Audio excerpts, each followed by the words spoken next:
Bonjour à tous et bienvenue sur ma chaîne YouTube. Aujourd'hui, nous allons parler de la réévaluation des bilans. Et la réévaluation des bilans, c'est une opération comptable très importante parce que aujourd'hui, nous le savons, que ce soit les normes IAS 36 nous parlent de la dépréciation des immobilisations.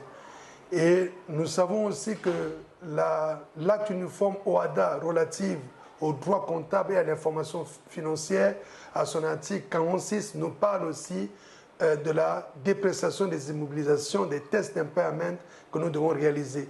Et alors, la tenue comptable des actifs nous donne des valeurs comptables nettes.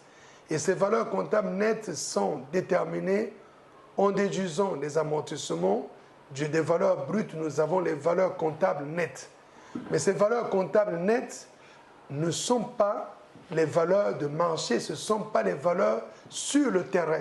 Et nous le savons tous, quand vous achetez un terrain, vous l'achetez à une valeur historique, exemple de 10 millions, mais ce terrain peut prendre de la valeur ou peut perdre de la valeur en fonction des événements. Un terrain qui a été acheté avant qu'il y ait une chaussée, maintenant qu'il y a une chaussée qui passe devant ce terrain prendra de la valeur.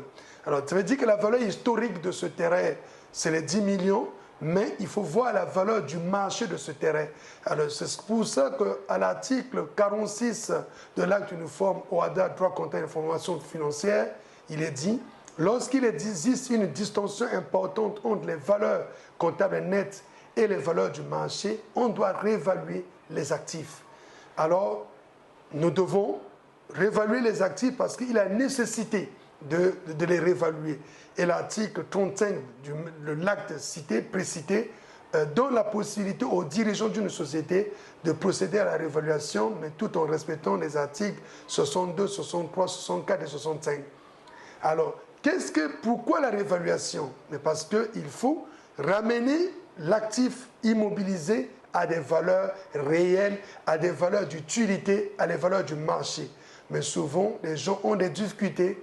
Alors, comment faire pour déterminer la valeur actuelle, la valeur du marché, qui est la valeur actuelle de l'immobilisation? Lorsque vous avez par exemple un véhicule que vous avez déjà utilisé, quelle est sa valeur actuelle? C'est simple, il faut juste chercher le prix, la même marque du véhicule, les mêmes références, le prix à l'état neuf du véhicule, vous prenez les prix à l'état neuf du véhicule, vous multipliez par la durée restante par rapport à l'amortissement de votre bien ou la durée d'utilité de votre bien, donc la durée restante qui reste et vous le divisez par la durée totale, vous aurez ce qu'on appelle la valeur actuelle. Et donc là, une fois que vous avez la valeur actuelle, vous allez déterminer le coefficient de réévaluation qui est simple à déterminer. Il faut juste prendre la valeur actuelle, vous le divisez par la VCN. Et vous aurez un coefficient de réévaluation et ce coefficient, quand vous le multipliez par la valeur d'origine, vous aurez la valeur réévaluée lorsque le bien était à l'état neuf à l'origine. Mais vous pouvez aussi utiliser notre méthode, c'est juste prendre la VCN du bien, vous le multipliez par le coefficient de réévaluation, vous aurez donc la valeur actuelle qui est la valeur du bien à l'état actuel. Alors donc ça peut être fait pour les bâtiments et ça peut être fait pour n'importe quel actif. Et donc la réévaluation est une opération importante parce que beaucoup de gens présentent des bilans au niveau des banques avec des actifs qui sont à leur coût historique, alors que l'actif a certainement plus de la valeur, mais ils n'en savent pas. Ils vont juste dire que j'avais acheté mon bâtiment, j'ai acheté mon terrain, voilà, c'est à tel prix. Et ils mettent dans leur bilan, ils présentent à la banque et la banque va demander aux experts de pouvoir revoir. Mais la banque, comme vous-même vous présentez déjà le bien à une valeur sous-évaluée, et la banque ne va pas vouloir mettre un prix très évalué. Mais c'est à vous de procéder d'abord à la réévaluation pour avoir un bilan comptable. Et aujourd'hui, l'acte uniforme OHADA portant droit comptable et information financière le dit clairement à son article 111 en cours des sanctions pénales, ceux qui présentent les états qui ne sont pas conformes au droit comptable. Donc, il faut un bilan, vous devez dresser, faire les tests d'impairment, vérifier si les actifs ont des distorsions importantes avec les valeurs actuelles. Parce que ce que vous avez dans le bilan, c'est les valeurs nettes comptables.